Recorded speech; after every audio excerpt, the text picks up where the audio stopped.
Өлкө суукка чулганат.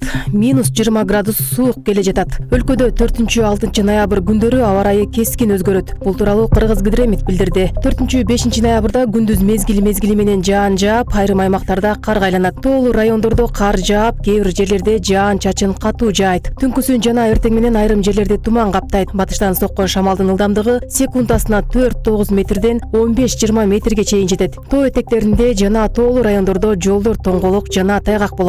Абанын температурасы төмөндөйт. Чүйрөндө түнкүсүн 1 градустан 6 градуска чейин суук, күндүз 5 градуска чейин жылуу. Талас өрөндө түнкүсүн 2 градус сууктан 7 градуска чейин суук, күндүз 5 градуска чейин жылуу. Ош, Жалал Абад, Баткен облустарында түнкүсүн 0-5 градус жылуу, күндүз 1-6 градус жылуу. Тоо этектеринде түнкүсүн 2 градус сууктан 7 градуска чейин суук, күндүз 2 градус сууктан 3 градуска чейин жылуу. Ысык көл облусунда түнкүсүн 4 градус сууктан 1 градуска чейин жылуу, күндүз 1-6 градус жылуу. Нарын облусунун дыйканчылык аймактарында түнкүсүн 4 градус сууктан 9 градуска чейин суук, күндүз 1 градус сууктан 4 градуска чейин жылуу. Тоолуу райондордо түнкүсүн 5 градус сууктан 10 градуска чейин суук, күндүз 5 градуска чейин суук. Бийик тоолуу райондордо түнкүсүн 15 градустан 20 градуска чейин суук, күндүз 5 градустан 10 градуска чейин суук болот. 6 ноябрда түнкүсүн жана эртең менен Ош, Жалал Абад, Баткен облустарынын өрөөндөрүндө -1 градустан 3 градуска чейин үшүк жүрүшү күтүлөт.